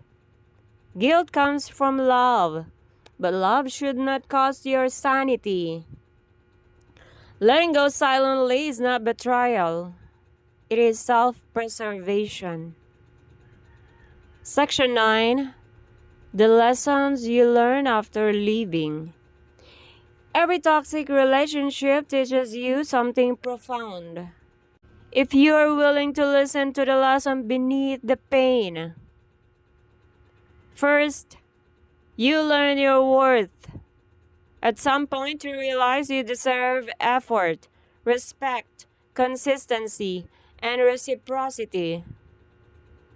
Second, you learn the difference between attachment and love. Attachment says, I can't live without you. Love says, I want the best for both of us. Third, you learn boundaries. Boundaries are not walls. They are those you control. Fourth, you learn how strong you are. Walking away silently is one of the bravest forms of self-love. Fifth, you learn that peace is priceless. More valuable than attention. More valuable than history. More valuable than being right. Sixth, you learn to trust your intuition. It was warning you long before your mind was ready to accept it. These lessons become part of your foundation, proof that you survived something that would have broken a weaker version of you. Section 10. Rebuilding your life after them. When you let go of toxic people, you create space for healthier connections. And rebuilding your life looks like rediscovering your passions, reconnecting with old friends, nurturing your inner peace, focusing on your dreams, restoring your self-esteem, building healthier routines, forming relationships based on love, not fear. You begin to understand what normal is supposed to feel like. Normal is peaceful. Normal is respectful. Normal is mutual effort. Normal is safe. Normal is calm. Normal is kind. Normal feels like home, not a battlefield. When you finally meet a healthy relationship, you realize what you left behind wasn't love, it was survival. Section 11. The real ending. Acceptance.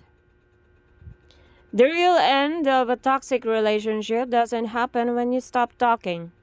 It happens when you stop replying the past. Stop hoping they'll change.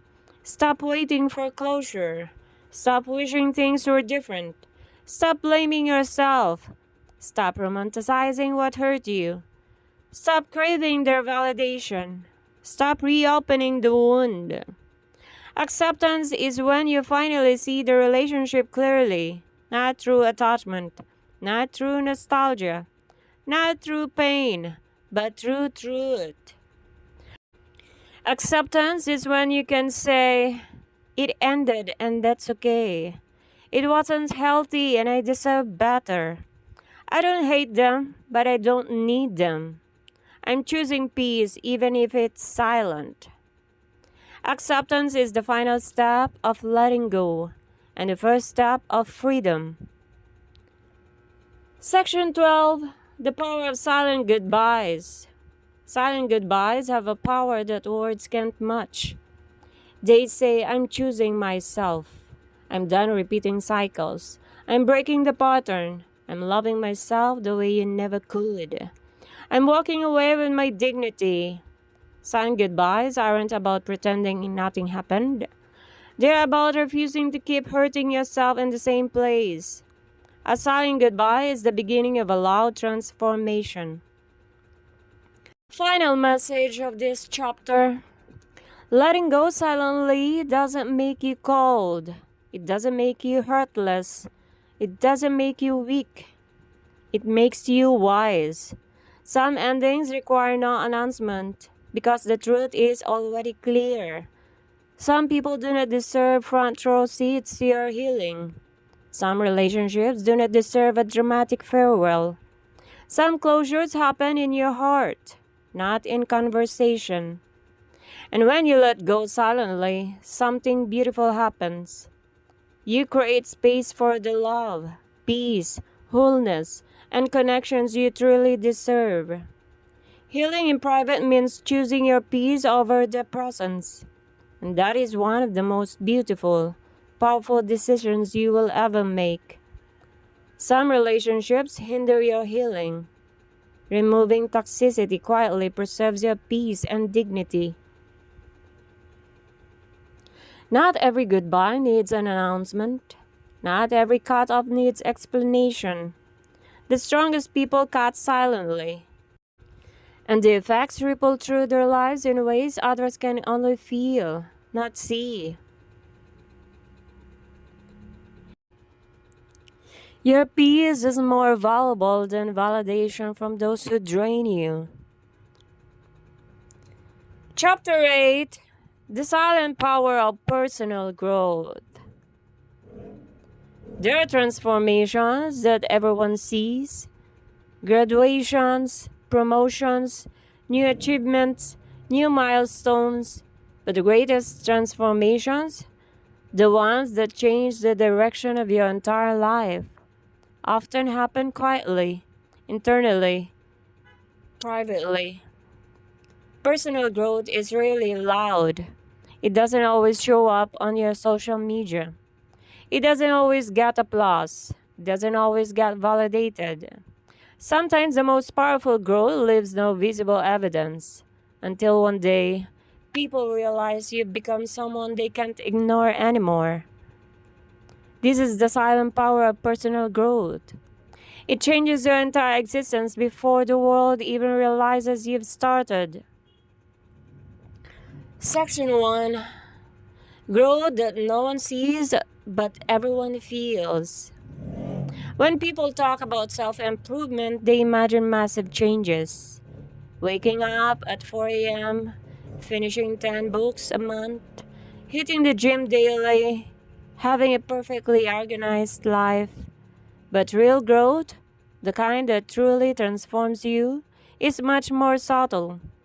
It looks like saying no to things you would have tolerated before, walking away from drama, giving yourself rest without guilt, choosing peace over chaos, thinking before reacting, listening to your intuition instead of your fears, healing your self worth quietly, learning to control your emotions instead of letting them control you. No one sees these changes happening, but one day they feel it. They feel it in how differently you carry yourself, how calmly you respond, how much stronger your boundaries have become, how unfazed you are by things that would have broken you before, how much more grounded, centered, and secure you seem. Growth speaks quietly, but it echoes loudly. Section 2: Why personal growth is often invisible at first. Nobody sees the hours you spend thinking, reflecting, rebuilding yourself internally, analyzing your patterns, breaking old habits, unlearning toxic behaviors, healing your inner wounds. The truth is, first, growth begins in the mind, not in your actions. You start questioning old beliefs. You start confronting truths you've avoided. You start recognizing what needs to change. People can see that, but it is the foundation of everything. Second, growth requires solitude. You step back from noise. You distance yourself from distractions. You isolate, not because you're broken, but because you're becoming. Third, growth demands inner battles. You fight with your ego. You fight with your fears. You fight with your insecurities. These battles happen in silence. Fourth, growth is inconsistent. Some days you move forward, some days you fall back, some days you don't feel like anything is changing at all. But something is, because the seed doesn't show progress while it's underground. But it's preparing for its breakthrough. You are the same. Section 3: The discomfort that signals you're growing. Personal growth is not beautiful at first. It's uncomfortable, awkward, emotionally painful. Why? Because growth requires breaking old habits, letting go of familiar comfort, releasing people you outgrew, facing your own shadows, challenging your own excuses, rebuilding your identity. These things hurt, but pain is not the enemy. It is the indicator. When life feels uncomfortable, when you feel restless, when you feel stuck between the person you were and the person you're becoming, that is growth happening internally. You are shedding old versions of yourself. You are outgrowing environments that once fit you. You are becoming too big for the life you once settled for. Growth feels like losing at first, because you must lose the old you before becoming the new you. Section 4: When growth makes you feel alone. One of the deepest truths about personal growth is this: the more you grow, the lonelier it sometimes becomes. Why? Because not everyone is growing with you. People will stay stuck. They will cling to their old habits. They will remain where you used to be. And that creates emotional distance. Your new standards intimidate people, not intentionally, but because your growth forces them to confront their lack of growth.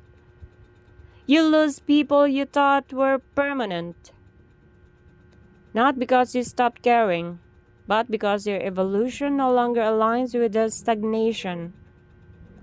You value peace more than company.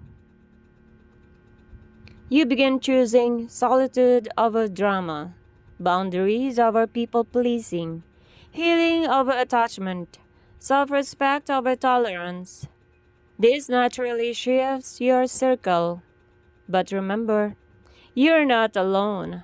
You're just surrounded by people who no longer match your frequency. Your new cycle is waiting for the version of you that you are currently building. Section 5. Growth that changes the way you think. The most powerful shifts in life come from mindset changes.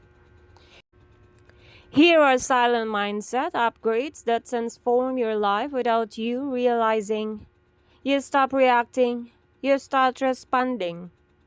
You no longer let emotions lead you. You create space before you act.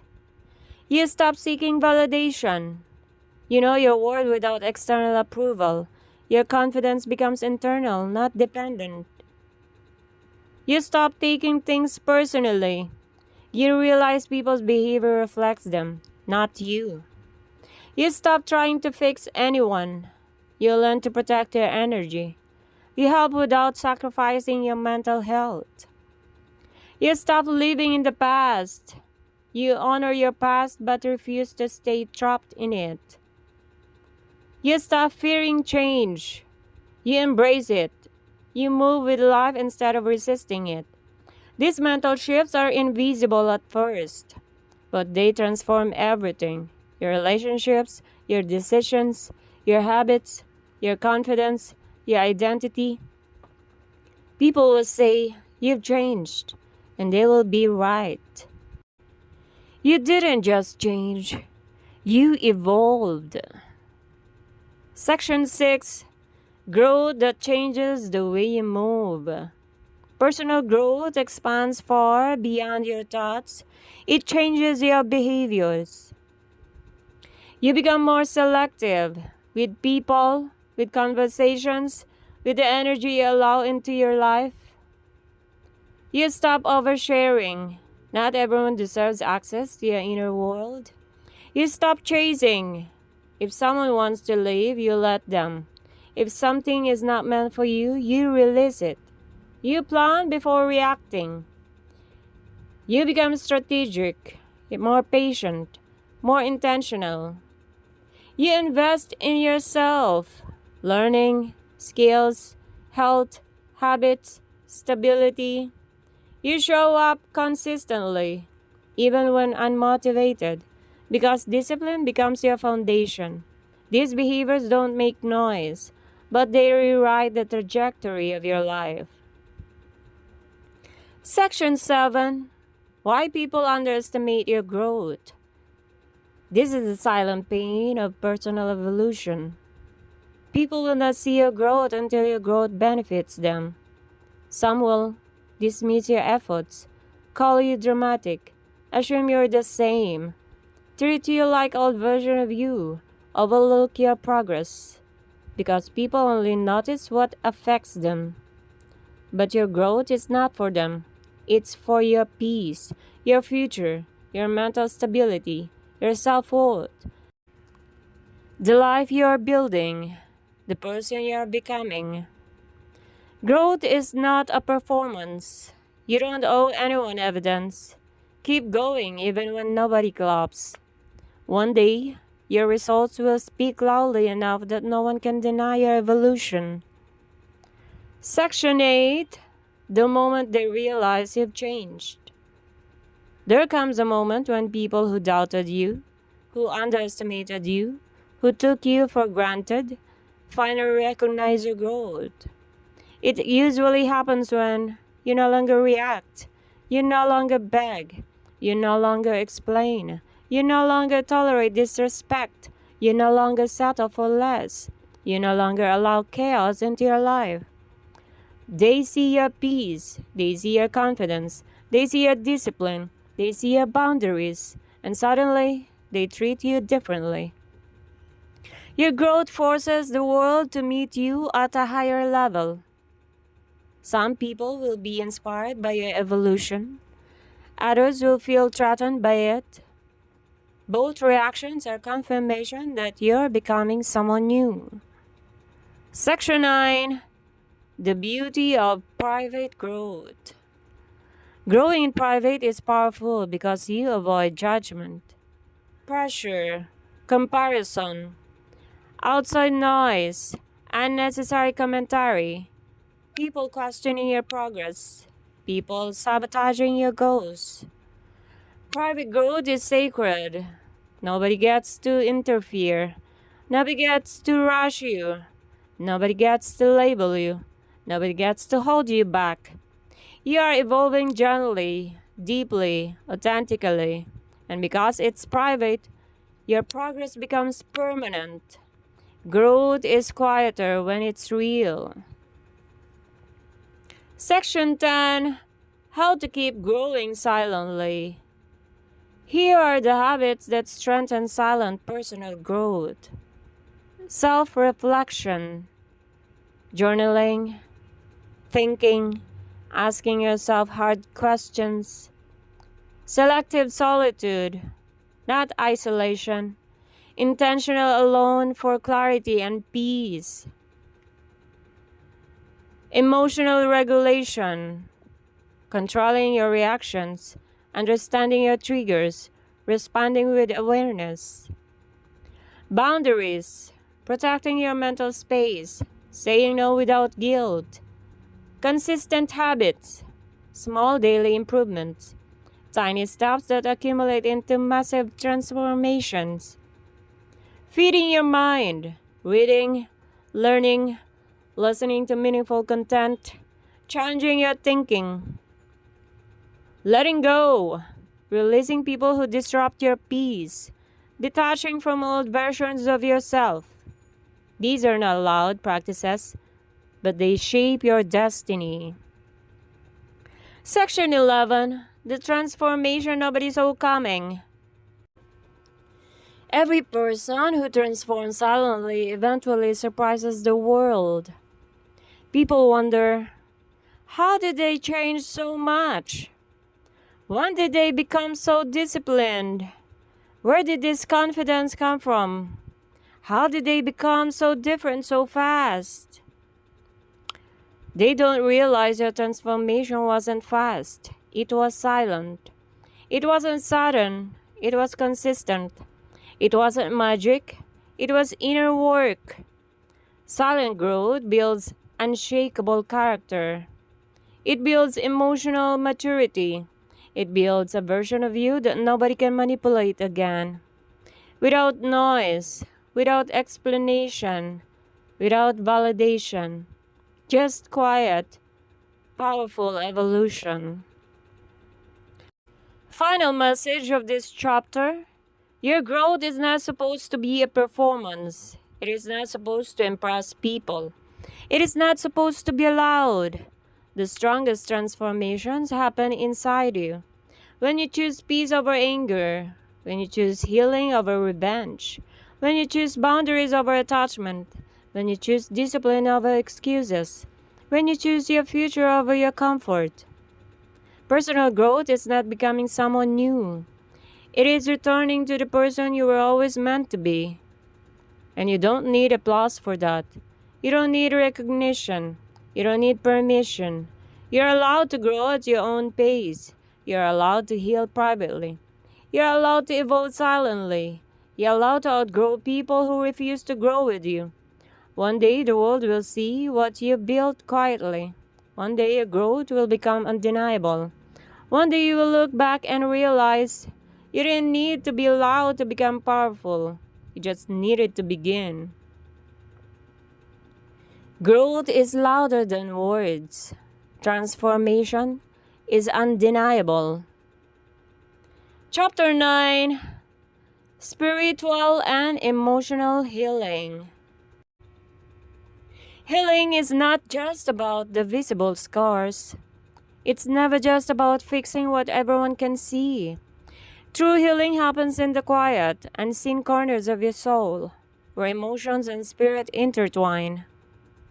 This chapter explores the deep, transformative process of spiritual and emotional healing, the kind that leaves no Instagram post, no public acknowledgement, but changes your life entirely.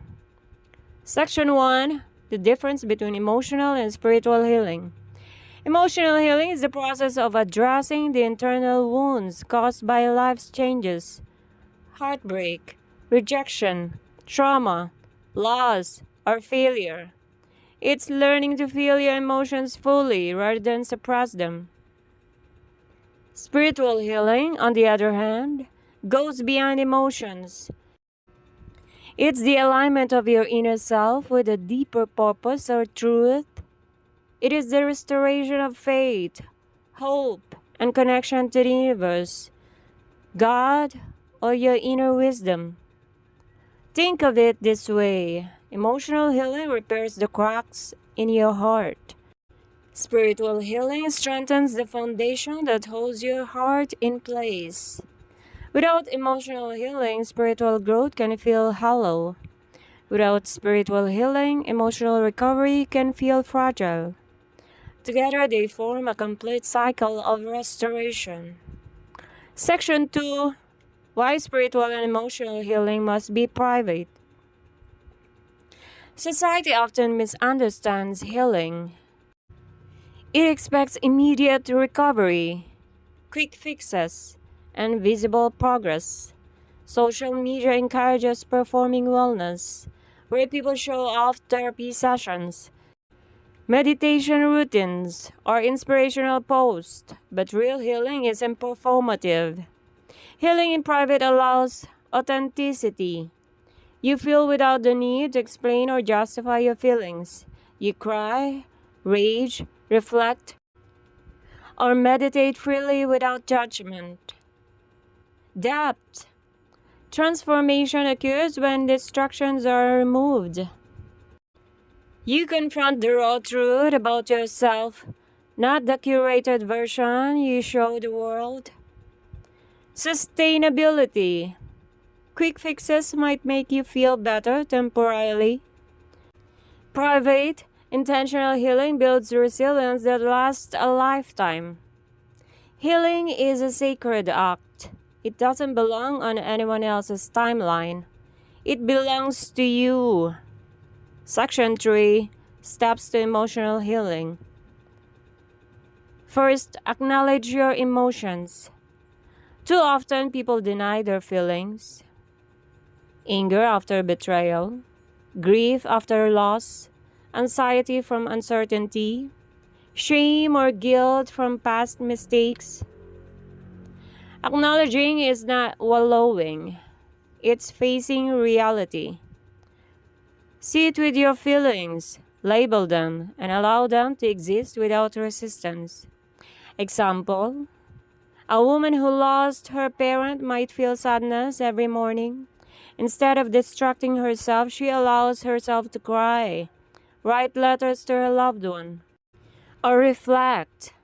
Over time, these emotions lose their raw intensity and become a source of understanding, not pain. Second, understand the source.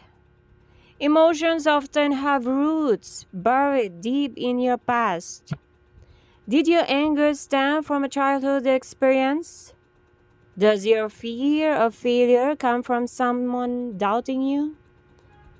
Does your low self-esteem trace back to repeated criticism?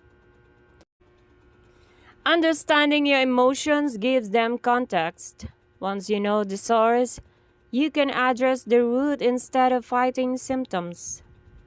Example: a man who constantly fears rejection in relationships discovers that it traces back to being ignored or abandoned as a child. Recognizing this allows him to work consciously on self-worth and healthy attachment patterns. Third, release toxic emotions. Holding on to pain, resentment, or guilt keeps you stuck. Releasing doesn't mean forgetting. It means choosing peace over bitterness. Journaling emotions, writing unsent letters, meditation to observe and let go, therapy or counseling for guided release. Example, a person burned out from a toxic work environment might feel anger and frustration. Instead of lashing out, they channel it into creative expression, self-reflection, and boundary setting, quietly reclaiming their emotional space. Fourth, build emotional resilience. Resilience isn't about never feeling pain. It's about navigating it. Emotional healing strengthens your ability to face future challenges with grace. Develop daily habits such as journaling, mindfulness, reflection. Celebrate small victories such as managing reactions, staying calm, maintaining boundaries. Learn to respond, not react. Healing transforms pain into wisdom, struggle into strength, and heartbreak into empathy. Section 4, Steps to Spiritual Healing. Connect with your inner self. Spiritual healing begins with self-connection. You need to understand your desires, values, and purpose. Meditation or mindfulness practice, spending time in nature, reflective journaling, contemplative reading, like philosophy, spiritual texts, personal growth literature. A young adult feeling lost in life dedicates 15 minutes each morning to journaling about their values and goals. Slowly, they align daily actions with purpose, even if the world doesn't notice. Second, let go of external validation. Spiritual growth requires detachment from the approval or judgment of others. Stop seeking applause for acts of kindness. Stop measuring worth by achievement or recognition. Focus on being authentic, not performative. Your soul grows quietly, away from the noise of public opinion. Third, practice forgiveness. Forgiveness is not for others, it's for your peace. Holding grudges blocks spiritual alignment and traps emotional energy. Forgive those who hurt you. Forgive yourself for mistakes. Let go of resentment, even silently. Someone betrayed in a relationship practices silent forgiveness. They don't announce it. They don't wait for an apology. They release the pain for themselves. Over time, they notice freedom, clarity, and emotional lightness. Fourth, cultivate gratitude and presence. Spiritual healing thrives when you appreciate life and remain present. Daily gratitude lists, mindful breathing and awareness, noticing small joys in everyday life. Even in heartbreak or loss, someone might notice the sun through the window, a supportive friend, or their own strength. This presence keeps them grounded, healing both spiritually and emotionally. Section 5, The Interplay of Emotional and Spiritual Healing. Emotional and spiritual healing are deeply intertwined. Emotional healing clears the clutter of pain that blocks spiritual growth. Spiritual healing gives meaning and perspective to emotional challenges. They reinforce each other in quiet, invisible ways. Emotional awareness strengthens intuition and inner guidance. Spiritual alignment reduces emotional reactivity and anxiety. Together, they form resilience that is deeply internal and unshakable. The person who heals both emotionally and spiritually is untouchable by chaos, unaffected by superficial drama, and anchored in themselves. Section 6, Stories of Silent Healers. From burnout to inner peace, A corporate worker silently battled exhaustion and stress for years. They left the job, dedicated daily time to meditation, journaling, and therapy. No one noticed for months. Eventually, they became calmer, focused, and confident in life choices. Their transformation was profound, even if unseen. Healing from emotional trauma. A survivor of emotional abuse refused to broadcast their pain. Through therapy, self reflection, and spiritual connection, they rebuilt trust, self esteem, and emotional intelligence quietly. Years later, they entered relationships with depth, empathy, and strength. Overcoming loss. Someone grieving the sudden death of a loved one didn't seek social sympathy. They wrote letters to their lost loved one, meditated daily, and journaled their pain. Slowly, they found peace, meaning, and a renewed zest for life, all without a public display of mourning. These stories share one truth: the deepest healing is often invisible, but it shapes life profoundly. Section 7: The Lessons of Spiritual and Emotional Healing. First, healing is personal. Your journey is yours alone. Comparison or public performance diminishes its power. Second, consistency over intensity matters. Healing is rarely explosive. It is quiet, deliberate, and daily. Third, emotional and spiritual recovery may feel lonely, but solitude is your ally, not your enemy. Fourth, pain is inevitable. Suffering is optional. Healing transforms suffering into strength. Fifth, growth is often invisible. The world may never witness your evolution, but you will feel it profoundly.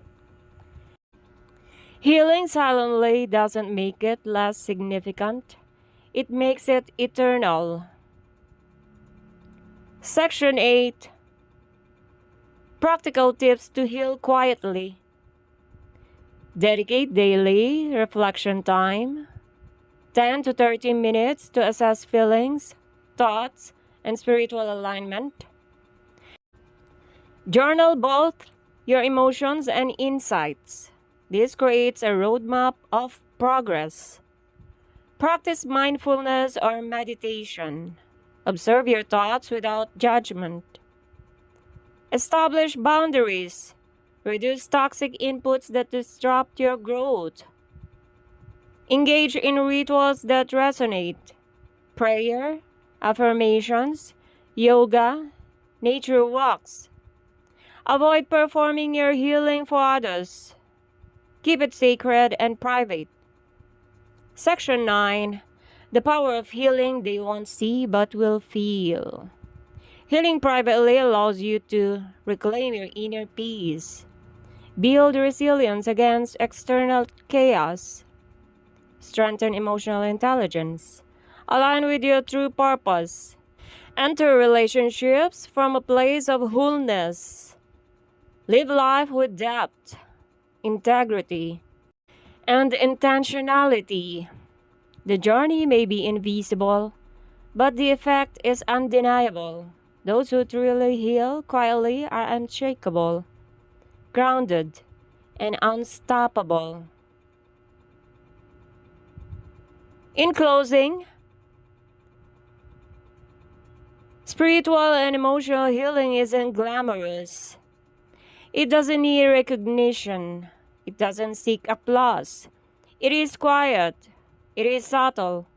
It is patient. But it is powerful beyond measure. Those who heal in private do not just survive, they thrive. They do not just move forward, they transform. And though the world may never see the steps, they will always feel the impact. Healing in private teaches humility. It teaches gratitude. It teaches patience. And that peace doesn't need an audience. Start today. Begin quietly. Heal intentionally. And trust that your soul and your life will never be the same again. Healing is not about being seen, it's about being whole. Chapter 10: Celebrating Private Victories. Healing in private is an act of courage. It's a journey that often goes unnoticed by the outside world. Yet the victories along the way are profound. In this chapter, we explore why celebrating private victories is essential, how to recognize them, and how they fuel long-term growth and resilience. Section 1: The Invisible Wins. In life, most achievements are visible: a promotion, a graduation, a social milestone. But in private healing, progress is subtle, quiet, and often invisible. Waking up without the weight of yesterday's anxiety, choosing calm over reaction in a triggering situation, maintaining boundaries with someone toxic, journaling your thoughts instead of letting them spiral.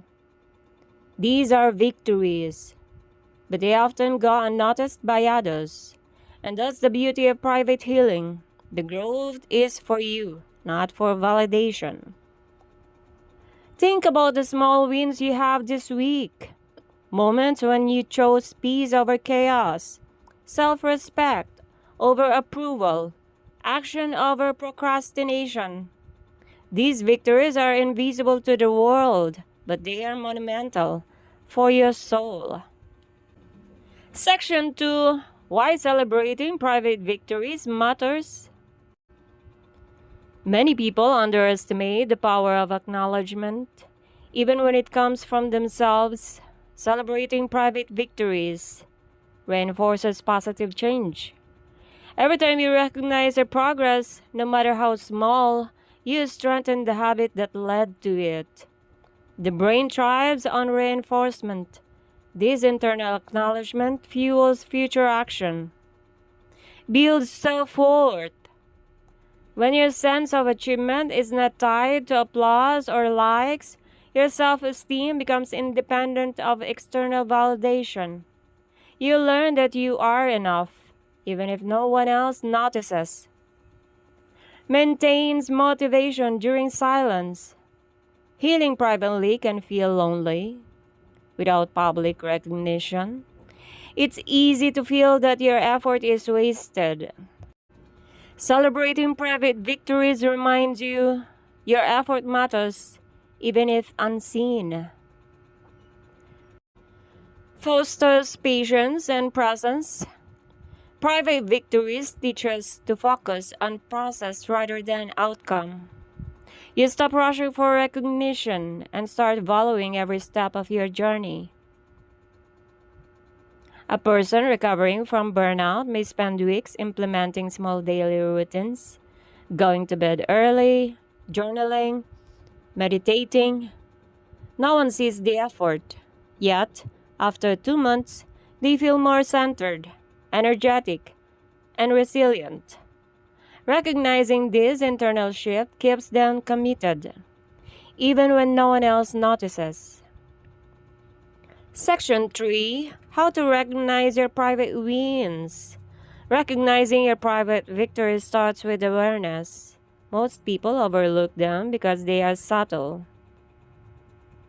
First, reflect daily. Take 10 to 15 minutes each evening to journal.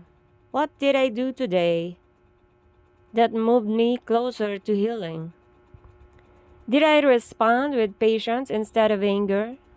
Did I make a healthier choice even when it was hard? You resisted checking your ex social media despite the urge. That's a private victory, a demonstration of emotional discipline. Second, track progress visibly to yourself. Even if no one else sees, make a record. Habit trackers, bullet journals, apps for mindfulness or gratitude. These records let you see patterns and milestones over time. Third, celebrate emotionally, not publicly. Celebrate silently. Acknowledge your growth internally. Smile. Breathe deeply. Feel pride. Treat yourself to a small, meaningful reward. Coffee, a walk, a book. After a week of consistent reflection and journaling, you allow yourself a quiet ritual, lighting a candle, reflecting on your progress, and feeling the satisfaction of growth. Section 4, Stories of Private Victories. First, overcoming social anxiety. A young professional struggled with speaking in meetings. They practiced privately, journaling thoughts, rehearsing speech, meditating before interactions. Weeks later, they spoke confidently during a team meeting. No one knew the struggle behind the calm exterior, but they celebrated internally. Second, recovering from a toxic relationship. After leaving a toxic partner, someone silently practiced boundary setting and self care. Each day, they resisted the urge to seek validation or contact their ex. Each day was a private victory. Months later, they felt free, empowered, and whole, though no one else witnessed the silent battle. Third, healing from emotional trauma. A survivor of past trauma committed to therapy, self reflection, and journaling. They often felt that progress was invisible, yet over time, they noticed they were calmer, more present, and less reactive. Each small moment of peace was a victory, celebrated internally. These victories may not be broadcasted, photographed, or shared. They live quietly, shaping who you become in ways that are impossible to measure externally. Section 5, Practical Strategies to Celebrate Privately. First, create a victory journal. Dedicate a notebook solely to acknowledging wins. Include small, seemingly insignificant progress, like choosing patience or avoiding negative self-talk. Second, use affirmations for private recognition. Speak to yourself. I handled that moment with grace. I honored my boundaries today. I am growing quietly but powerfully. Third, set micro milestones. Break your healing journey into smaller targets. Celebrate hitting each milestone. Fourth, practice mindful reflection. Meditation or contemplative moments can allow you to recognize your victories emotionally, not just intellectually. Fifth, visual reminders. Create symbolic gestures, lighting a candle, keeping a small object as a token of progress, or writing victory note to yourself. These are subtle cues that reinforce growth. Section 6, the psychological impact of celebrating private victories. Private celebration has profound psychological effects. Build self-trust. When you acknowledge your own progress, you learn to rely on yourself rather than external validation. Enhances resilience. Private recognition reminds you that progress exists even in silence, allowing you to persevere during setbacks. Reduces comparison and envy. When celebration is private, you stop comparing your journey to others. You focus on your personal path. Fosters intrinsic motivation. Growth becomes self-reinforcing. You act not for applause, but because the action itself is meaningful. Example, two people quit smoking. One seeks external recognition and feels discouraged if no one notices. The other celebrates each smoke-free day privately. The second person builds internal motivation that sustains long-term success. Section 7, Life Lessons from Private Celebration. First, growth doesn't require witnesses. Second, the quiet victories are often the most transformative. Third, public approval is fleeting. Self-recognition lasts forever. Fourth, healing silently builds inner strength that no external circumstance can shake. Fifth, the journey itself is your reward. Learn to celebrate it even alone. Your life will change not when the world notices your wins, but when you honor them yourself. Section 8. Integrating private celebration into daily life. Morning reflection. Set intentions and remind yourself to notice small wins throughout the day. Evening acknowledgement. Reflect on daily progress and honor victories emotionally. Weekly review. Revisit your journal to see growth over time. Monthly reflection. Celebrate cumulative progress in private rituals or quiet personal milestones. Example, someone recovering from anxiety keeps a journal. Each week, they highlight moments where they stayed calm during triggers. At the end of the month, they read the notes aloud to themselves, silently celebrating their progress. Section 9. The silent power of celebration. Celebrating private victories reinforces the value of journey, builds quiet confidence, encourages self-reliance and self-love, strengthens emotional resilience, creates a foundation for long-term success. The world may never know the battles you've won in silence, but your soul does. And that is enough. That is everything. Final message of this chapter. Your victories don't need an audience. Your healing doesn't need applause. Each moment you choose growth over stagnation, presence over destruction, courage over fear, that is your triumph. Celebrate it, even in silently, even if unseen, even if no one else knows, because the power of private victories is immense. They shape your character, fortify your spirit, and build a foundation for a life of resilience, joy, and meaning. Honor your journey, acknowledge your wins, celebrate the quiet victories. They are the ones that truly transform your life. Healing in private is the most courageous journey you can take.